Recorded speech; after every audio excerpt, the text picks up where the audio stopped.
en esta mañana y quisiera que todos por favor me acompañen a la carta a los Romanos capítulo 10 versículo número 14.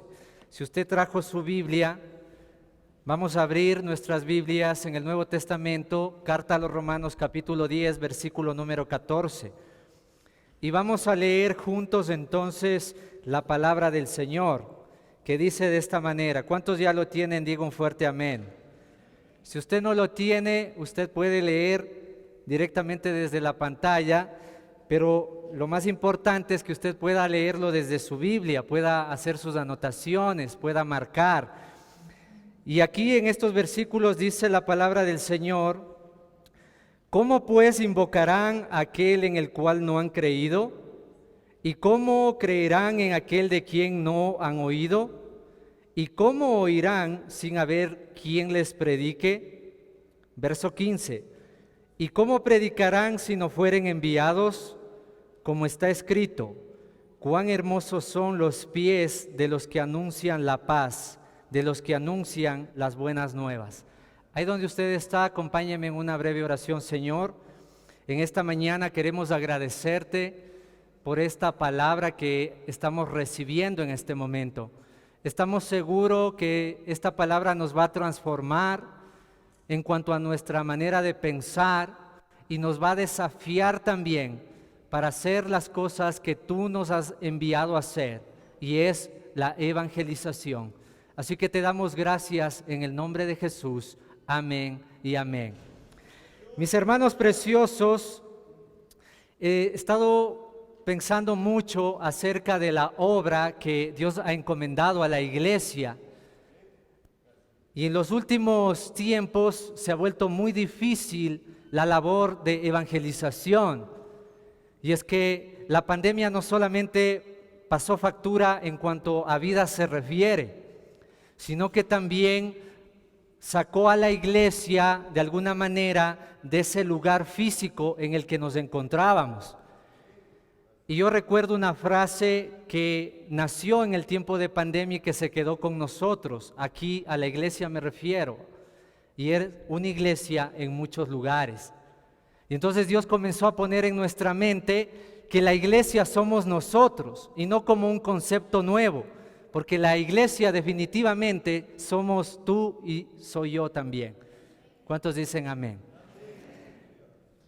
Y comencé a pensar en esto, y desde que el pastor me ha dado el privilegio de poderles compartir a ustedes la palabra el día de hoy, vino algo a mi mente acerca de las huellas que nosotros dejamos.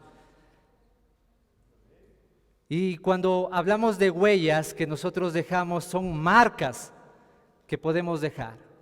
Marcas para bien o marcas para mal también. Pero sin embargo, pensé también en las huellas que Dios ha puesto en nosotros. ¿Usted sabía que Dios ha puesto huella en usted? Huellas que son irrepetibles y son únicas. Por favor, le quisiera pedir, levante sus manitos con la cara hacia adelante, sus manos, sus palmas, exacto. ¿Ok? Y ahora, por favor, mírese obviamente su pulgar y usted va a observar su huella dactilar. Obsérvela, observa su huella dactilar por un instante, por favor. Yo hice este ejercicio y wow, a veces uno queda maravillado con la creación del Señor, pero quiero decirle algo. Anatómicamente la huella dactilar es la estructura formada en la yema de los dedos, es decir, lo que usted tiene en sus dedos son huellas dactilares. Y esta estructura es única para cada persona. Y dicen los estudiosos de la medicina que las huellas dactilares se forman en las personas hasta la semana 19 de gestación. Es decir, que cuando usted y yo estábamos en el vientre de nuestras madres y usted estaba ya hasta la semana 19 de gestación, estas huellas se fueron formando. Pero lo que me llama aún más la atención es que estas huellas que usted tiene son marcas que son irrepetibles. Diga la palabra irrepetibles, por favor. Es decir, que ni aún en gemelos o mellizos se vuelve a repetir las marcas dactilares. Y esto marcó mi vida porque veo el diseño de Dios con particularidad. No es que nos formó a nosotros y a partir de Adán fue un molde y en adelante como hacer el pan o hacer pasteles, yo no lo sé. Y en cada uno de nosotros Dios ha puesto una marca distintiva. ¿Cuántos dicen amén? Es decir, que la persona que está a tu lado jamás va a ser como tú. Y esto es hermoso en realidad. Y quiero decirle algo. Quise investigar un poquito más acerca de la importancia de estas huellas que hay en nosotros y si tienen algún valor en realidad. Y en el mes de julio del año 2021, la cadena National Geographic, una cadena muy conocida por sus reportajes de investigación, descubrió en una obra de arte de Miguel Ángel, este escultor, pintor, artista, y en una de sus obras poco conocidas, resulta que encontraron una huella dactilar, posiblemente de su autor. Así que esta obra que hasta antes de este momento no tenía mucho valor, cuando descubren la huella dactilar en esta obra de arte, esa obra que tenía ya un valor significativo se dispara a las nubes, porque tenía la huella dactilar de su autor. Y esto venía a mi mente, yo decía, ¿cuántos de nosotros en realidad hemos considerado que usted y yo somos el diseño de Dios? Y es que Dios ha puesto una huella en cada uno de nosotros que es irrepetible. Usted es único. Y usted podrá decir, bueno, pero yo tengo mis fallas, mis dificultades. Es más, físicamente no me gusto como soy. Por ejemplo, cuando usted pasa a la adolescencia, yo no sé cuántos adolescentes hay aquí, pero cuando uno está en la adolescencia, muy pocos nos gustamos a nosotros mismos. No sé si a usted le pasó. Ay, es que me quedé pequeño, es que me estoy engordando, es que esto me está pasando, me salió acné, yo qué sé, y no te gustas a ti mismo. Pero cuando uno se va a la palabra de Dios y descubre que Dios mismo ha puesto una marca distintiva, irrepetible en ti, toma valor grande tu propia vida. Y no solamente que Dios ha dado una identidad particular a nosotros como personas, sino que Dios también ha dado una identidad en general a la iglesia. Dios le ha dado una identidad a la iglesia. ¿Cuántos dicen amén? Y cuando hablamos de que Dios le ha dado una identidad a la iglesia, entonces esto me puso en perspectiva acerca del valor que Dios nos dio a nosotros al elegirnos como parte de su pueblo. Y cuando uno recuerda Marcos 16:15, por ejemplo, id y predicar el evangelio a toda criatura, eso se llama identidad. Diga la palabra identidad. Y así como la huella dactilar que usted tiene, la cual es irrepetible, se encuentra en su cédula de ciudadanía, Dios ha dispuesto una marca especial para la iglesia y es ir y predicar el evangelio a toda criatura. Por esto me reconocerán en que se amen los unos a los otros. Cuando usted habla de amor hacia el prójimo, significa que usted por amor le evangeliza a la persona. Y por esa razón es que Eclesia tiene una visión, porque tiene identidad. Y Eclesia tiene una visión que dice que somos una comunidad que conectamos a las personas con Jesús. ¿Cuántos dicen amén? Ahora yo me pregunto, aquí saltan algunas interrogantes. Si verdaderamente comencé a preguntarme si todos los que estamos acá entendemos lo que hace la iglesia. Y la segunda pregunta que me hice es que si todos estamos identificados con lo que hace la iglesia. Si cuando hablamos que nosotros como iglesia conectamos a las personas con Jesús, ¿cuál es mi rol con respecto de esa visión? ¿Hay algo en que yo puedo participar respecto de la visión que Dios ha puesto para iglesia en este año? Y hablábamos de dar es el nuevo recibir. Y este año tenemos que dar un paso para la evangelización. ¿Cuántos dicen amén?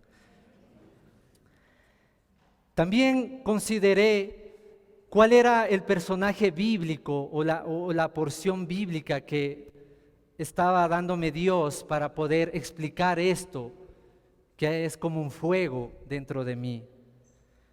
Y así como la identidad es particular, hay algo que Dios ha puesto en ti que es irrepetible. Y cuando tú estás diseñado para algo, no puedes dar marcha atrás. Es como un auto.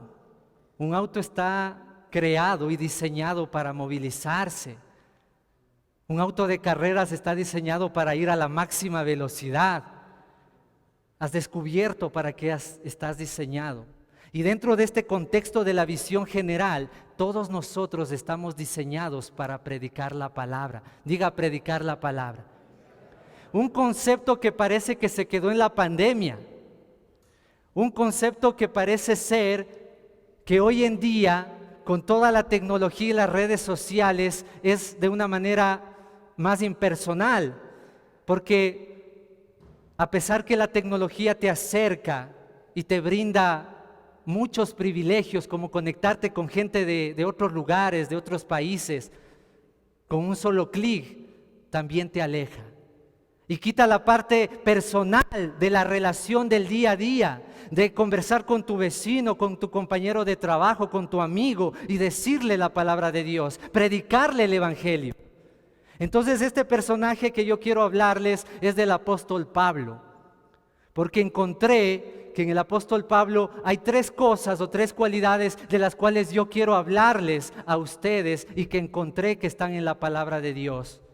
Y la primera de ellas es dar testimonio de Jesús con nuestras propias vidas. Predicamos con el ejemplo. Diga, predicamos con el ejemplo, por favor.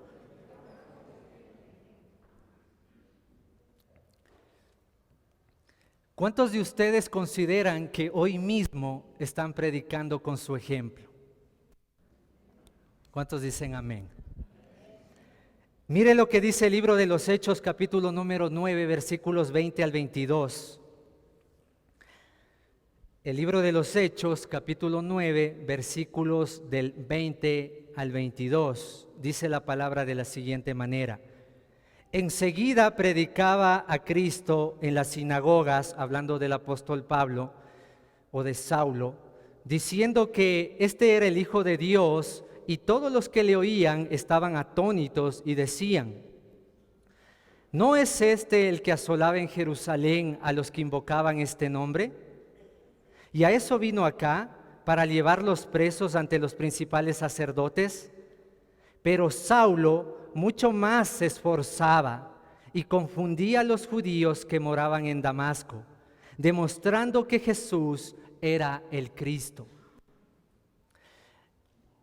Y me llama mucho la atención porque Dios usó la vida de Saulo, un perseguidor de la iglesia. Usted ya ha escuchado esto muchas ocasiones, y usted y yo sabemos que la vida de Saulo era una vida que posiblemente era muy difícil que alguien quiera prestarle atención.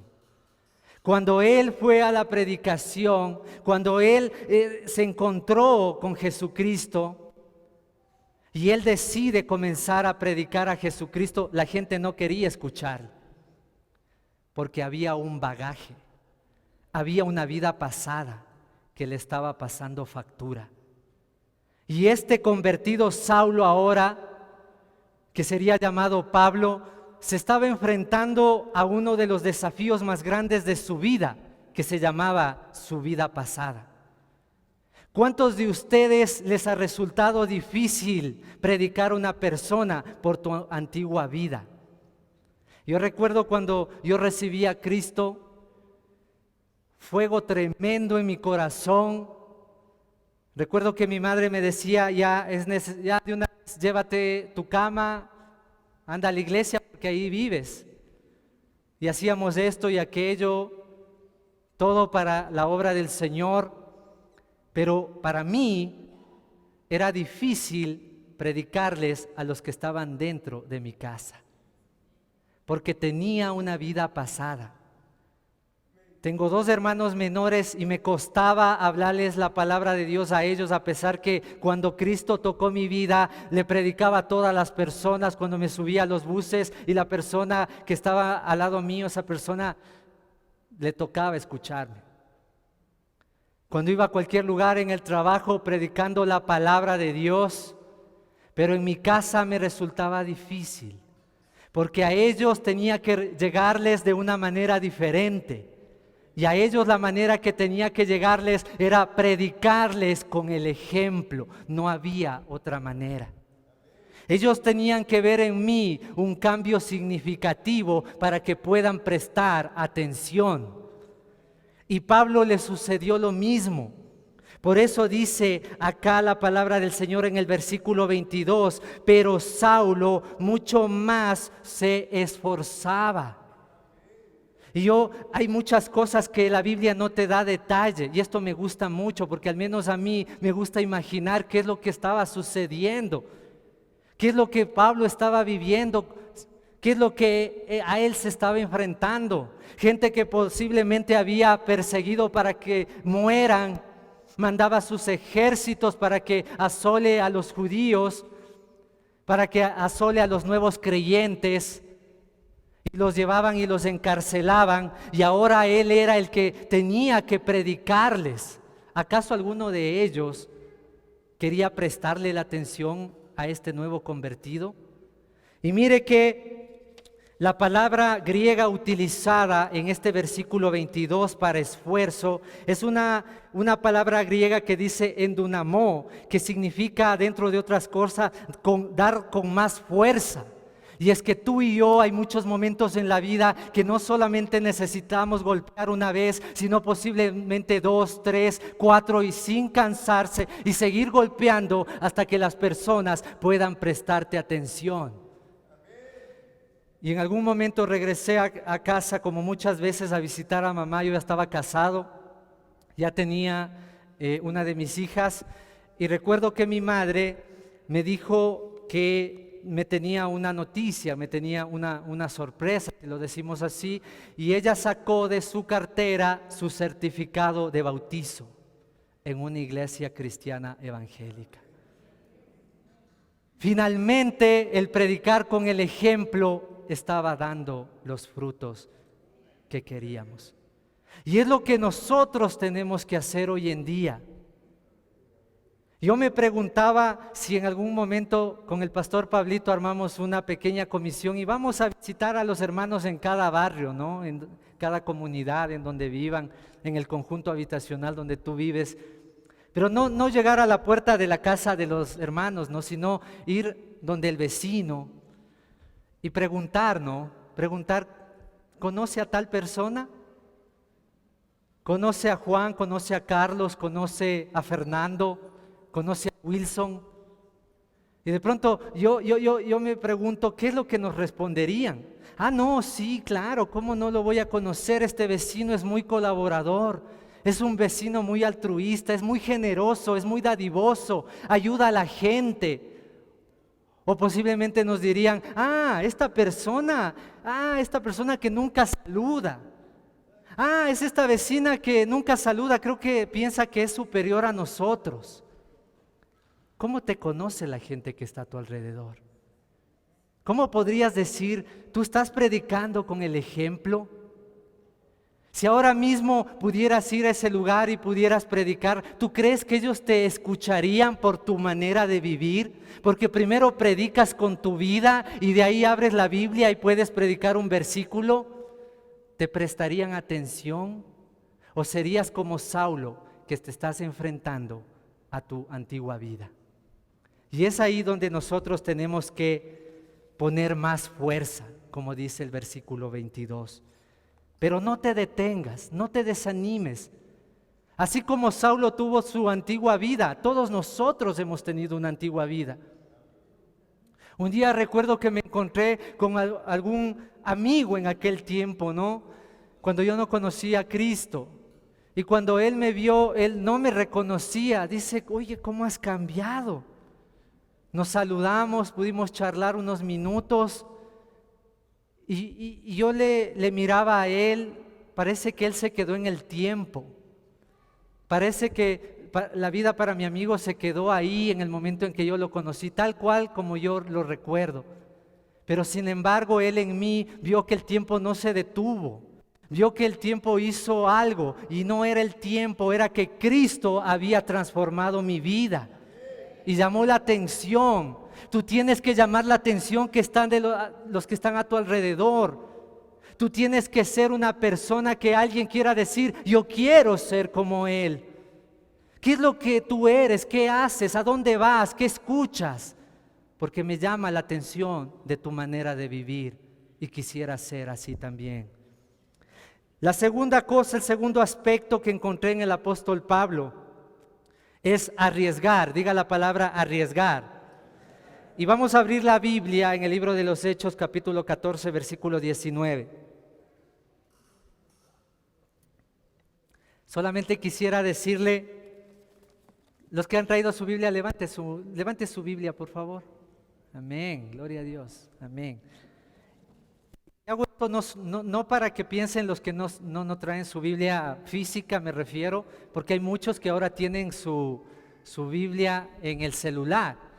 Pero sin embargo, al menos a mí, yo por ejemplo cuando voy a visitar al pastor Pablito a su oficina, el pastor Pablito él es perdido en libros, me refiero, o sea, pastor está ahí porque los libros son así. Y es que al menos yo miro que pastor Pablito también tiene eso que yo tengo. A mí me cuesta leer en el celular. Yo no sé si a usted le pasa. Mi profesión es contador y yo tengo que estar frente a un computador porque es mi profesión y me apasiona. Pero leer como tal, a mí me gusta un poquito así, con el libro. Porque el libro lo puedo subrayar, el libro puedo poner anotaciones, el libro dice muchas cosas. De pronto aquí recibo una palabra y usted dirá, no, pero pastor, usted está desconectado, si en el celular también subraya. Pero le pregunto si alguno de ustedes realmente lo hace. Entonces le animo nada más a esa visión de poder leer. Si tienes la Biblia en el celular está bien, pero léela, subráyala, que Dios te habla cada día. Y arriesgar. Hechos capítulo 14, versículo 19. Entonces vinieron unos judíos de Antioquía y de Iconio que persuadieron a la multitud y habiendo apedreado a Pablo, le arrestaron fuera de la ciudad, pensando que estaba muerto. Así que para predicar es necesario arriesgar. Aquí está ya Pablo en su primer viaje misionero, con todo el fuego que Dios le había puesto en su corazón, lleno del Espíritu Santo. Dice el libro de los Hechos que el mismo Espíritu Santo dijo, apartadme a Pablo y a Bernabé. Ellos fueron apartados para hacer la obra del Señor. Así que Pablo estaba con todo ese fuego en el corazón. ¿Sabe qué? Pablo ya no estimaba ni siquiera su propia vida con tal que otras personas puedan llegar al entendimiento que él tuvo al encontrarse con Jesús. ¿Cuántos de nosotros podemos decir ahora que tenemos ese fuego en el corazón? Y mencioné una persona importante también, Bernabé. El pastor Pablito, y perdón que mencione tanto, pero es que yo me estoy acordando cada vez. Pero pastor Pablito mencionó a Bernabé. Y yo recordaba esto porque Bernabé de alguna manera ejemplifica o simboliza o me recuerda a la persona que a mí me compartió el Evangelio. La persona que posiblemente dijo, no, ¿qué va a hacer de este chico? O sea, ¿para qué perder el tiempo? Pero Bernabé no. Bernabé estuvo cada semana en mi casa, incesantemente, para que yo pueda conocer la palabra de Dios. Yo me pregunto si tú eres el Bernabé para alguien. Recuerda por un instante hoy aquella persona que no se detuvo ante lo que tú eras. Él no dijo, de esa persona, ¿para qué perder el tiempo? Y fue y te evangelizó. Y Bernabé, cuando Saulo estaba en el peor momento de su vida, cuando nadie quería oírle, él fue y le buscó y le acompañó. Y ahora se encontraban entonces en la ciudad de Listra. Y Listra era una ciudad llena de dioses griegos. Y cuando llega Pablo y Bernabé y comienzan a hacer cosas impresionantes y locuras, toda la gente dice, estos son los dioses griegos. y quieren levantar un altar para poder adorar a Pablo y a Bernabé. Entonces Pablo y Bernabé se van al piso y dicen: no, espérense, porque nosotros somos personas como ustedes. Y en ese momento, gente que bajó de Iconio, gente que bajó de Antioquía, comenzó a decirles a las personas, instarles para que apedreen a Pablo, y lo hicieron. Y algo que no menciona la Biblia es la condición física que Pablo quedó después de este apedreamiento. Pero lo que yo sí pienso, que si pensaban que él estaba muerto, él seguramente estaba con sus extremidades, no sé, fracturadas, no sé si su cabeza estaba fracturada, no sé cuánta sangre había en su cuerpo. Creyeron que estaba muerto y lo fueron y lo pusieron en la puerta de la ciudad. Esto era así para la gente que era expulsada.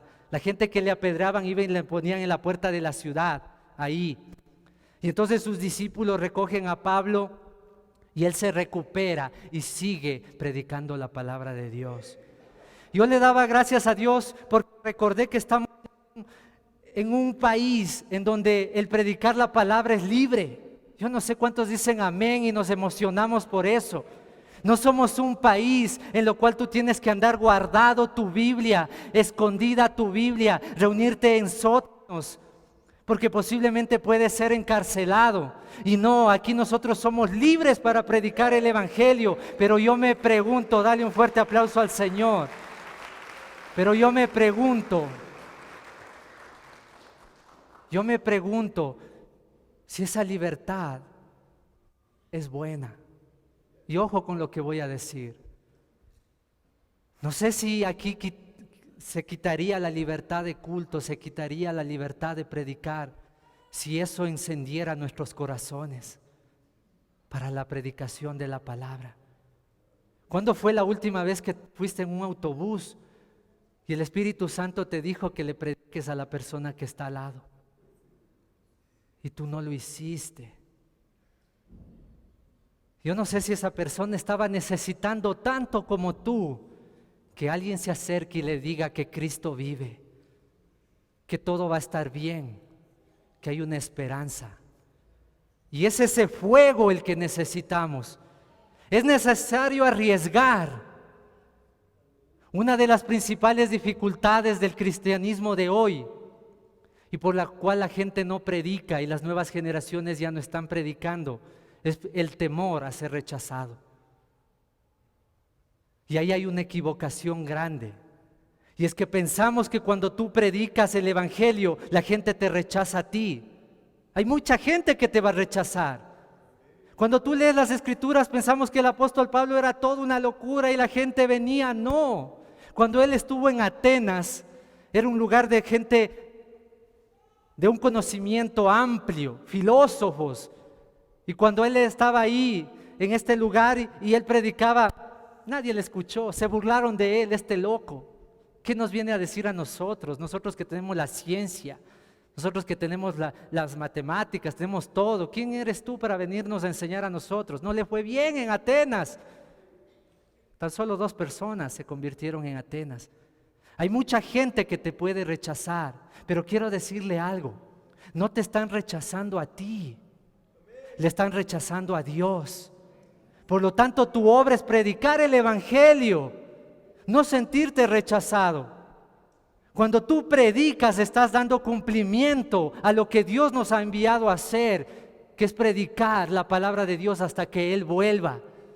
Si algo quisiera yo que nos encuentre haciendo cuando el Señor venga por segunda vez, es predicar la palabra de Dios, estar en sus negocios. Pero para eso hay que arriesgar. Y cuando sientes que todos están en contra tuya, escucha muy bien esto. Cuando sientas que todos están en tu contra, es posible que estás en el rumbo correcto. ¿Cuántos dicen amén? Porque cuando tú comienzas a hacer lo que Dios te ha mandado hacer, el rechazo viene. Ay no, pero es que de gana le prediqué. ¿Cómo se me ocurre decirle al jefe que Cristo vive? Si es un agnóstico, si es un ateo. ¿Cómo se me ocurre a mí? Y en ese momento parece que el jefe me ve mal, me pone más carga laboral, me pone más horario de trabajo, me pone con el compañero que no quiero trabajar. Parece que todo está en nuestra contra, y es lo que le pasaba a Saulo. Parece que todos se habían confabulado en su contra y a lo mejor era lo justo. Él era el perseguidor de la iglesia. Pero sin embargo, cuando tú estás haciendo lo correcto, es posible que estés o yendo por el rumbo adecuado. Predicar la palabra por donde quiera que usted se encuentre. Y el tercer aspecto que quiero hablarles es amar. Diga la palabra amar, por favor. Y vamos a ir a la Biblia, al primera carta a los Corintios, capítulo 15, versículo 58.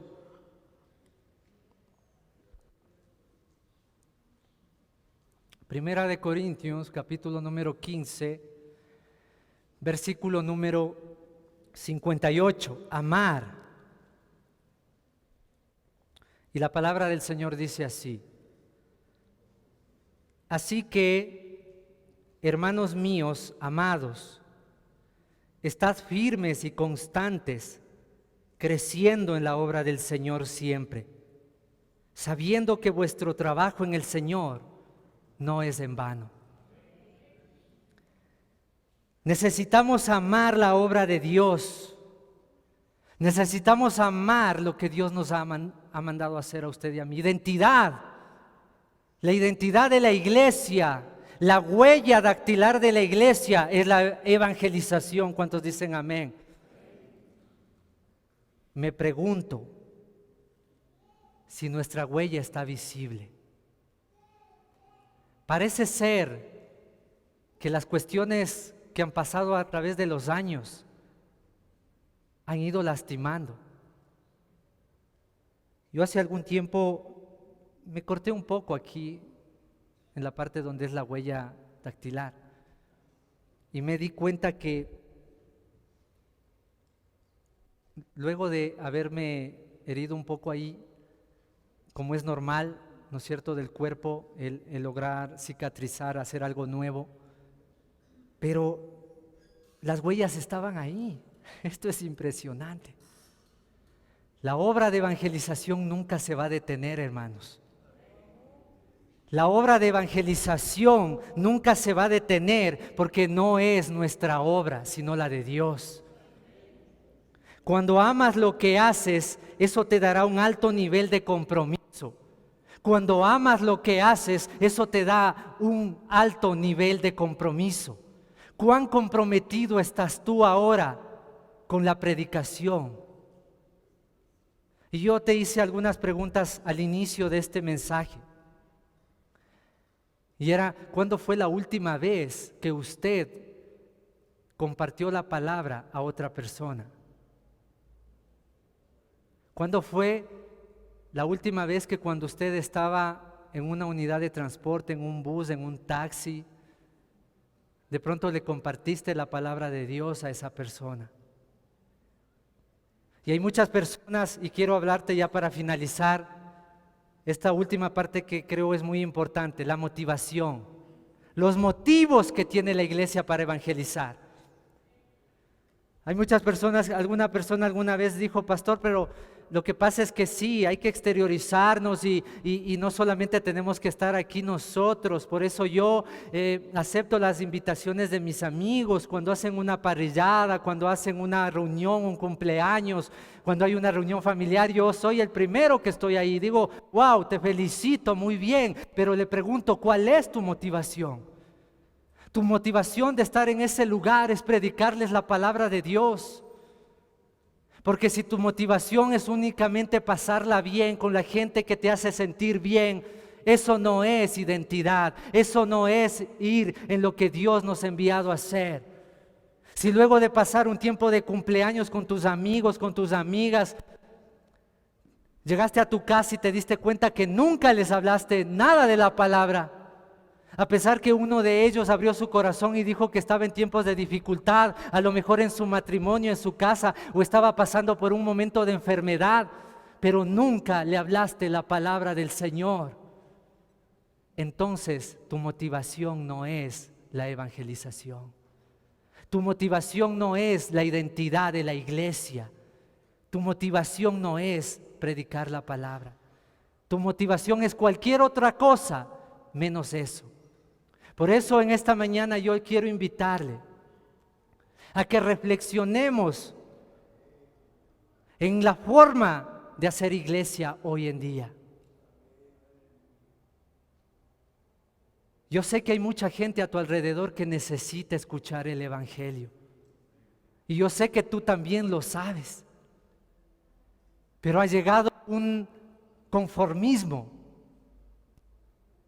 Nadie quiere o no queremos que nadie nos saque del lugar cómodo donde nos encontramos. Porque es más fácil que la persona encienda su celular y de ahí que alguno de los predicadores online le predique. Pero no es eso. Esa persona, antes de escucharle a un predicador que ni conoce, posiblemente te escuche a ti, que sí te conoce. Si tú eres un compañero de trabajo y alguien la está pasando mal, acércate donde esa persona y dile, ánimo, Cristo tiene esperanza, levántate, no ha terminado todo allí. Y puedes ser tú el Bernabé de esa persona, quien le puedes acompañar. Nosotros en el ministerio de Uno Más estamos levantando y tratando de consolidar el equipo, porque estoy fuertemente convencido que con un equipo fuerte y sólido y que entendamos lo que hacemos y que tengamos un verdadero amor por los perdidos, por la gente que todavía no conoce de Cristo, vamos a llegar muy lejos. Pero no es la labor del ministerio Uno Más, es la labor de la iglesia. La iglesia es la que debemos tener en nuestro ADN, en nuestra identidad, en nuestra huella dactilar, el evangelizar a todas las personas que están a nuestro alrededor. Vamos a ponernos de pie, por favor.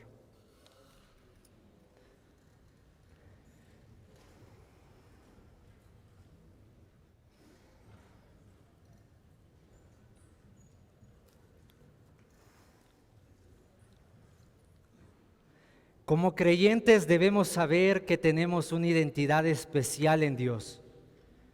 El ser llamados hijos de Él nos hace grandemente felices, pero también nos da una gran responsabilidad, y es dar a conocer por medio de la predicación de la palabra a todos los demás que ellos también pueden adquirir esta tan maravillosa identidad.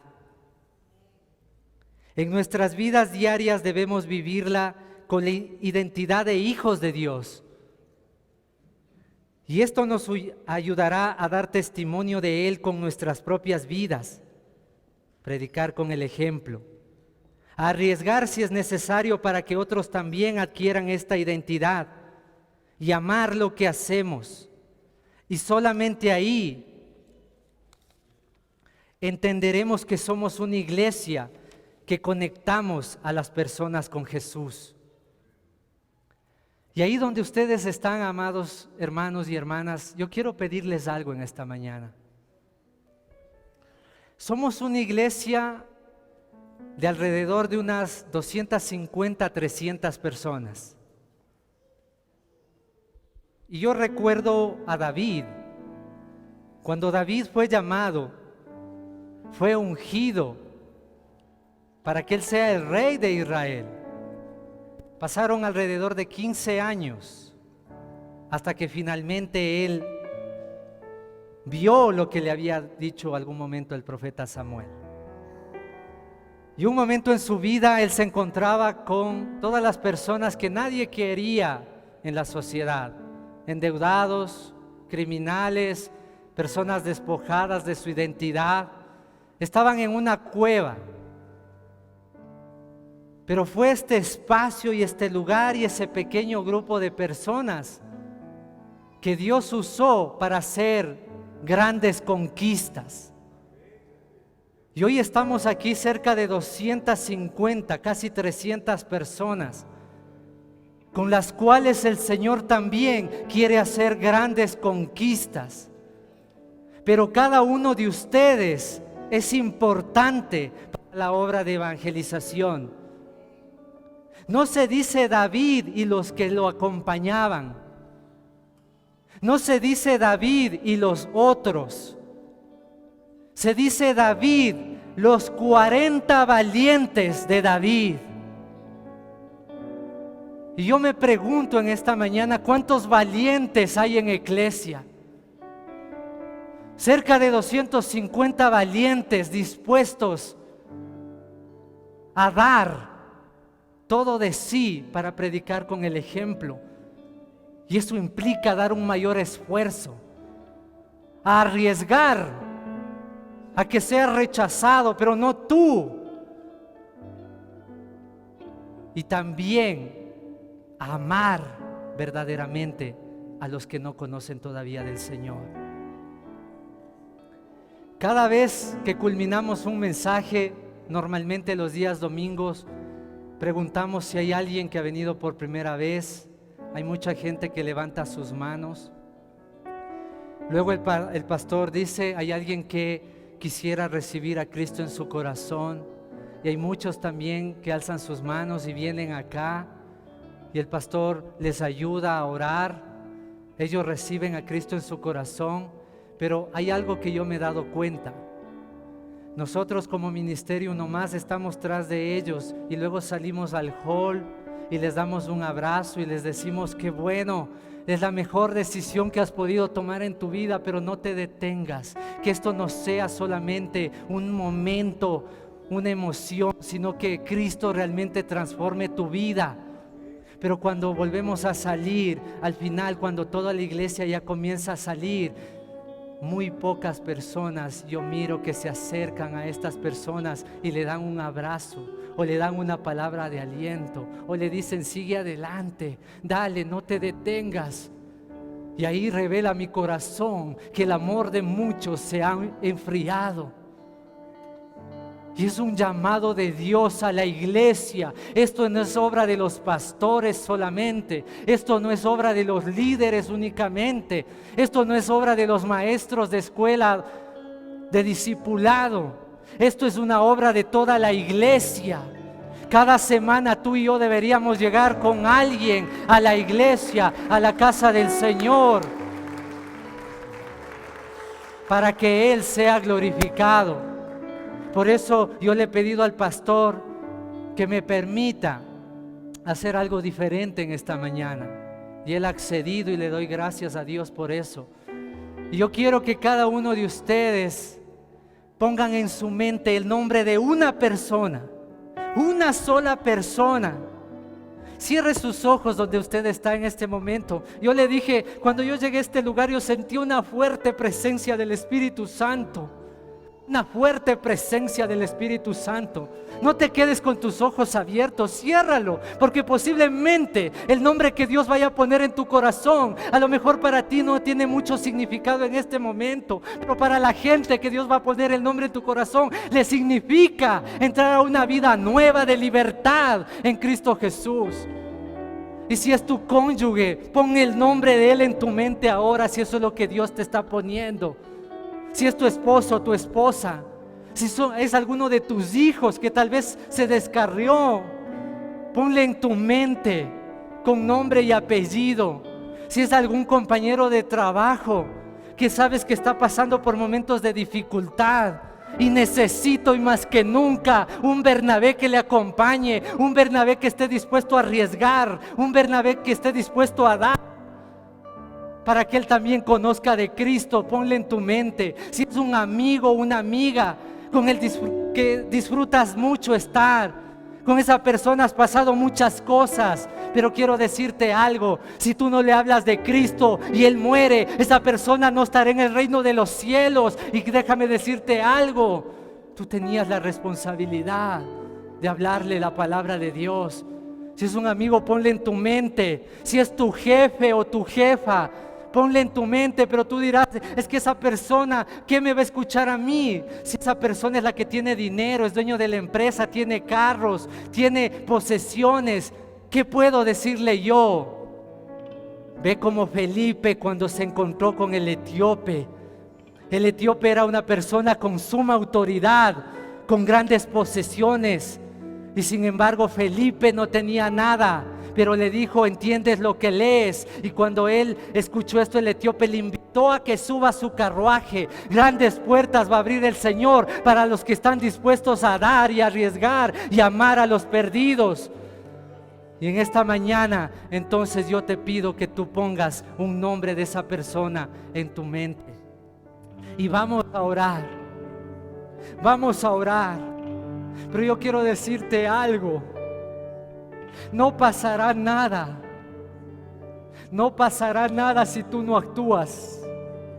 Y puede ser que haya una persona que diga: pastor, pero si yo llevo orando 15 años. Ya voy 20 años orando por esa persona, pastor.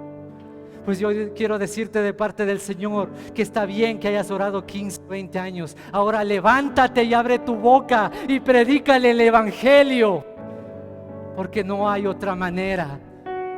Señor, levante sus manos al cielo y con el nombre que Dios ha dispuesto en tu corazón, ora con todo tu corazón, con tu mente, con todas tus fuerzas delante del Señor. Ora y nombra a esta persona y pídele a Dios que te ayude. Dile: Señor, si seguramente me he enfriado, seguramente, Señor, veo a esta persona y ya no me duele que no conoce las Escrituras, no me duele que no le conoce a Jesús. En esta mañana devuélveme el primer amor, devuélveme el fuego. Devuélveme el fuego, Señor, para que cuando yo hable la palabra, cada uno de los que yo le voy a hablar, entonces esa palabra llegará directamente al corazón, porque eso es lo que dicen las Escrituras, no lo digo yo, que la palabra de Dios es como una espada de dos filos que penetra hasta lo más íntimo del corazón y discierne los pensamientos. Y esa persona va a ser transformada por el poder del evangelio. Pero necesitamos también que cuando tú abras tu boca seas una persona llena del Espíritu Santo. No hay otra manera. Si tú y yo no estamos llenos del Espíritu Santo, queridos, cuando el apóstol Pablo finalmente tuvo todo el fuego para ir a estos lugares y no le importó arriesgar su propia vida, era cuando el Espíritu Santo les dijo a los discípulos: apartadme a este Pablo y a este Bernabé para la obra. Y se les fue impuestas las manos sobre ellos. Hoy en esta mañana el Señor impone sus manos sobre nosotros con el Espíritu Santo de Dios. Fuego desde el cielo desciende sobre ti. Y cuando tú salgas no vas a ser el mismo. Y dirás: ¿cómo es que pasó? Cuando le hablé a esta persona venían los versículos a mi mente y yo le hablé la palabra de Dios. Y es porque el Espíritu Santo te pondrá palabras en tu boca. Y esta persona será transformada por el poder de la palabra, el poder de la predicación, el poder del evangelio. Señor, en el nombre de Jesús de Nazaret, oramos juntos como iglesia, porque nos diste identidad. Hay una huella dactilar que identifica a la iglesia de Cristo, para que todos sepan que es la iglesia verdadera. Y es la evangelización. Porque solamente evangelizamos cuando amamos a alguien, cuando sabemos que esa persona está perdida y sabemos que la palabra de Dios le puede transformar. Se necesita amor para evangelizar. Por eso es nuestra identidad. Y vamos a dejar una huella grande. La huella que dejará Eclesia en la ciudad de Quito y en el Ecuador va a ser una huella especial que nunca nadie más olvidará, porque a eso nos ha llamado el Señor. Y nos multiplicaremos y dirán: esta es la iglesia de los 250 valientes. Y la parte de arriba se llenará y habrá mucha gente, tan solo si tú haces la parte de tu trabajo. A esa persona que Dios puso en tu corazón, no la sueltes como Bernabé no soltó a Saulo hasta que Dios hizo lo que hizo con él. Te damos gracias, Señor, en el nombre que es sobre todo nombre, el nombre de Jesús. Amén y amén.